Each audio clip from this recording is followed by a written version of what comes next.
আসবো স্যার। ও, ভাবনা ম্যাডাম, আপনি আসছেন তাহলে? জি স্যার। বেঁচে আছেন না? কি বলেন sir?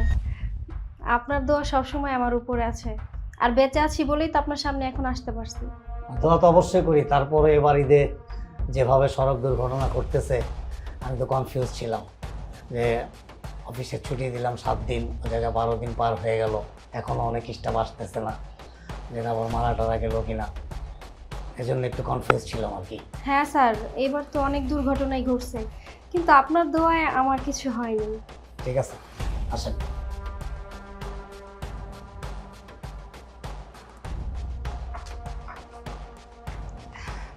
Good morning sir, may I come in sir? ও, নেহা ম্যাডাম, তাহলে আপনিও সশরীরে আসতে পারছেন? হ্যাঁ স্যার, কিন্তু এই প্রশ্নটা হঠাৎ কেন করলেন? এই প্রশ্নটা কেন করলাম, এবার ঈদে যে ধরনের দুর্ঘটনা ঘটতেছে বাসে, ট্রেনে, লঞ্চে, ফেরিঘাটে, এমনকি ওই অটোতে পর্যন্ত দুর্ঘটনা ঘটে মানুষ মারা যাচ্ছে। না, আমি আপনাদের ছুটি দিলাম 7 দিন, ঈদের ছুটি 7 দিন, তাই না? আর আজকে 12 দিন হয়ে গেল, আপনারা কেউ আসতেছেন না, আপনাদের কোনো খোঁজ খবরই নাই। তো ভাবলাম যে এই দুর্ঘটনার কবলে পড়ে আপনারা কি আবার মারা গেলেন কিনা, এই জন্য একটু কনফিউজ ছিলাম আর কি। না না স্যার, আমি এখন পর্যন্ত বিয়ে করি নাই। তাছাড়া আমার মা বাবার দোয়া, আপনাদের দোয়া তো সবসময় আমার সাথে আছে। আল্লাহর রহমতে আপনাদের দোয়া আমার কিছু হয় নাই, আমি ভালো আছি। হ্যাঁ, ভালো তো আপনাদেরকে থাকতেই হবে। আসেন।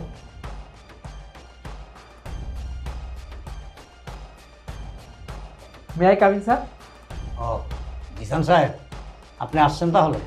জি স্যার, অফিসে এসে পিউনের কাছে শুনলাম আপনাকে আমাকে ডেকেছেন, এই জন্য সময় নষ্ট না করে আপনার কাছে চলে আসলাম। আচ্ছা জিসান সাহেব, এই আপনারা বাড়ি যাওয়ার সময় কি আপনি কি ওই দোলো দিয়ে হয়ে যান নাকি? না না স্যার, আমরা তো পদ্মা সেতু দিয়ে যাই, কিন্তু হঠাৎ এই প্রশ্ন কেন করলেন স্যার?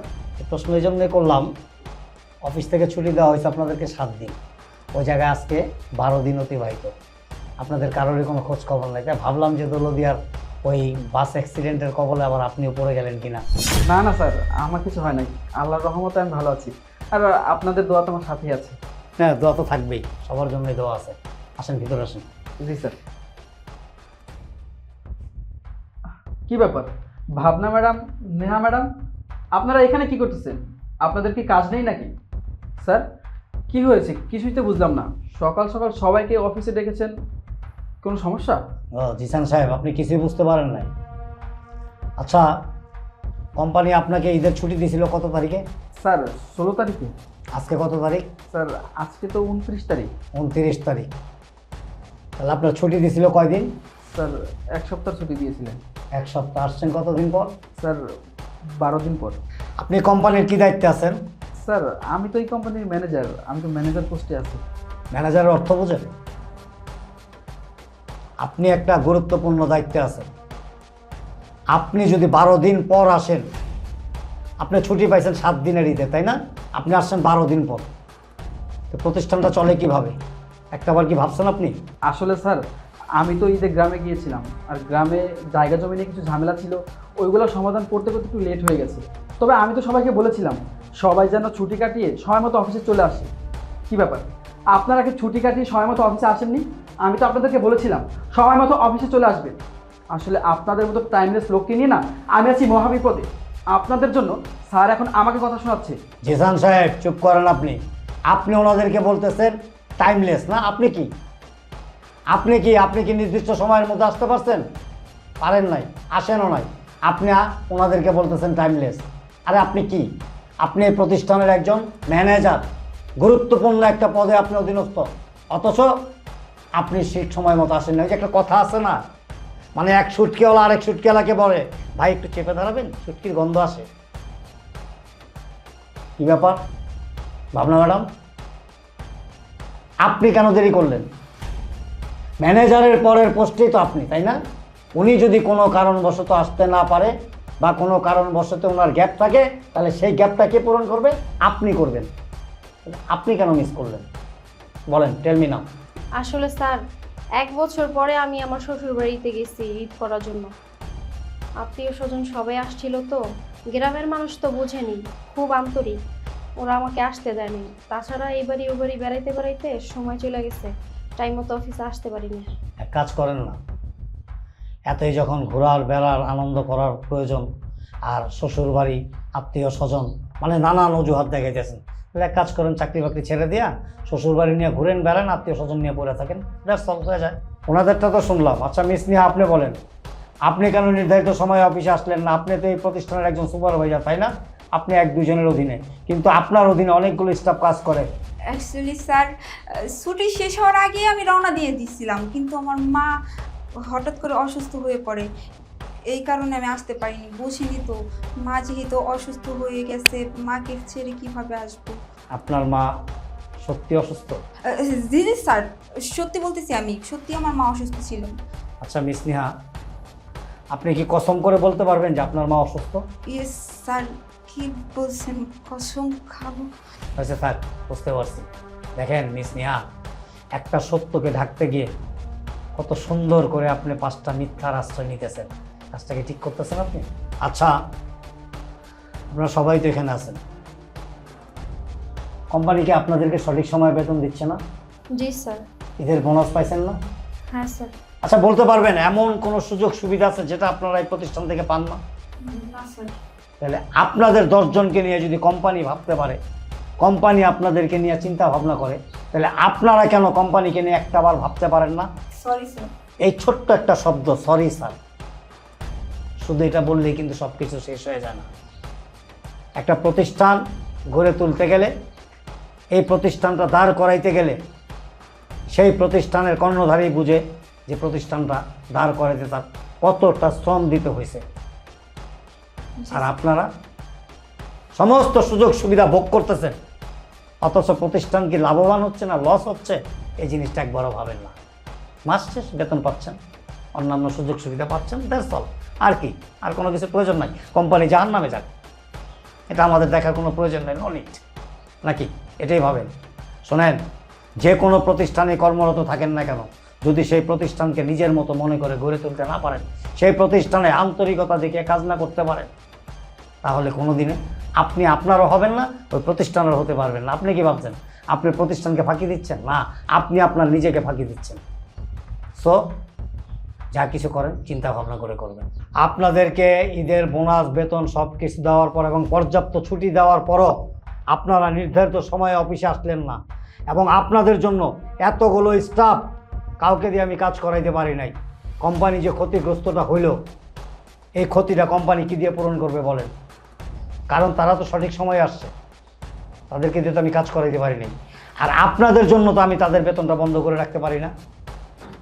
এখন যদি আপনাদেরকে বলি যে শুক্রবার তো আপনাদের ছুটির দিন, শুক্রবার আপনারা ডিউটি করবেন, করবেন? করবেন না। আপনারা আপনাদেরটা ঠিকই বুঝেন, কিন্তু কোম্পানিরটা বুঝেন না। আপনাদেরকে যদি বলি যে আজকে 2 ঘন্টা লেট করে যান, আপনারা কি মাইনা নেবেন? নেবেন না। আপনাদের জন্য, আপনাদের অবহেলার জন্য কোম্পানি যে এত বড় ক্ষতিগ্রস্তটা হইল, এখন এই ক্ষতিপূরণটা কি আপনারা পূরণ করবেন বলেন? কি বলেন স্যার, আমরা কিভাবে কোম্পানির ক্ষতিপূরণ দিব? আমরা তো কেউই ক্ষতিপূরণ দিতে পারবো না। আমি বলে কি স্যার, আমরা যতদিন অ্যাবসেন্ট দিয়েছি আপনি এক কাজ করুন, আমাদের ওই কয়দিনের হাজিরার টাকা কেটে রাখুন। বাহ, ভেরি ফাইন। জেন সাহেব, আমি তো কনফিউজ, আপনি কি পড়াশোনা করে আসলে মানে রিয়েলভাবে পাস করছেন নাকি নকল সার্টিফিকেট দিয়ে চাকরি নিছেন? আমার তো সন্দেহ হইতেছে আপনার উপরে। আপনারা 3 জনের হাজিরা যে টাকা আসে, এই 5 দিন বা 7 দিনের কত টাকা আসবে? আরে আপনাদের যদি 3 মাস করে স্যালারি কাটি, তারপরও তো কোম্পানির এই ক্ষতিপূরণের গ্যাপ পূরণ হবে না। হবে কি? আপনারা 3 জনই আমার প্রতিষ্ঠানে খুব গুরুত্বপূর্ণ পদে আছেন, কিন্তু আপনাদের কার্যকলাপ দেখে আমি অবাক হয়ে যাই। আপনাদের 3 জনের কারোর মধ্যে কোনো কমন সেন্স নাই। আপনাদের মতো অযোগ্য লোক দিয়ে আমার প্রতিষ্ঠান চলে না, চলবেও না, চলতে পারেও না। সো আপনারা আসতে পারেন। স্যার দয়া করে চাকরি থেকে বের করে দিবেন না। আপনি যদি এখন চাকরি থেকে বের করে দেন তাহলে অনেক বড় বিপদে পড়ে যাব। স্যার আজকের পর থেকে এরকম ভুল আর কখনো হবে না। আমি আপনাকে কথা দিতেছি, এখন থেকে দায়িত্ব নিয়ে সব কাজ করব। কোম্পানির যে ক্ষতি হয়েছে, ক্ষতিপূরণ তো আমরা দিতে পারবো না, তবে স্যার আমি আপনাকে কথা দিতেছি দিনরাত এক করে পরিশ্রম করব। চুপ থাকেন আপনি। আপনি তো কোম্পানির ম্যানেজার, আপনি তো পারতেন সঠিক সময়ে এসে অফিসে জয়েন করতে, তা করেন নাই। আপনারা 3 জন মিলে যুক্তি করে 3 জনই দেরি করে আসছেন। আর কি যেন বললেন? কোম্পানির ক্ষতিপূরণ করবেন, তাই না? আপনারা কি ক্ষতিপূরণ করবেন?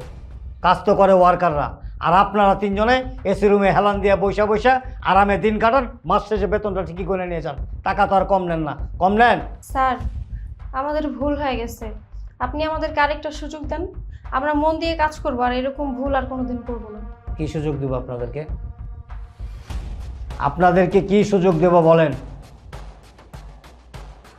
আপনাদের ন্যূনতম কমন সেন্স নাই, যদি থাকতো তাহলে আপনারা এই কাজটা করতেন না। আমি আমার সিদ্ধান্ত অটল, আপনাদের মতো অযোগ্য লোক আমার প্রতিষ্ঠানে আমি রাখবো না। সো আপনারা আসতে পারেন। স্যার, আমাদেরকে এই মুহূর্তে বের করে দিন না। আপনি এই মুহূর্তে আমাদেরকে বের করে দিলে আমাদের খুব কষ্ট হবে। হ্যাঁ স্যার, মানছি ঈদে আমরা ঘুরতে গেছি, আর এসে আপনার কাছে আমরা যে যাই বলছি সব মিথ্যে কথা বলছি। স্যার প্লিজ স্যার, আমাদের আরেকটা সুযোগ দেন, আমরা এরকম ভুল আর কখনোই করবো না। প্লিজ স্যার, এবারের মতো আমাদেরকে মাফ করে দেন, আমরা এখন থেকে মন দিয়ে কাজ করবো স্যার। হ্যাঁ স্যার, আপনি প্লিজ আমাদেরকে আর একটা সুযোগ দিন, এরকম ভুল আর কখনো হবে না। আপনি প্লিজ দয়া করে আমাদেরকে অফিস থেকে বের করে দিবেন না। ও, নিজেরটা ভালোই বুঝলেন নাকি? আপনাদেরকে চাকরির থেকে না করে দিলে আপনারা ক্ষতিগ্রস্ত হবেন, এটা ঠিকই ভাবছেন এবং এটার জন্য খুব দুশ্চিন্তাগ্রস্ত হয়ে গেছেন। কিন্তু একটাবারও কি ভাবছেন যে আপনাদের গাফলতির জন্য কোম্পানি কত বড় একটা ক্ষতির মুখে পড়ে গেছে? ভাবেন না, আর ভাবেনও না। ভাববেন কেন? লস হইলে কোম্পানি হবে, ক্ষতি হইলে কোম্পানি হবে।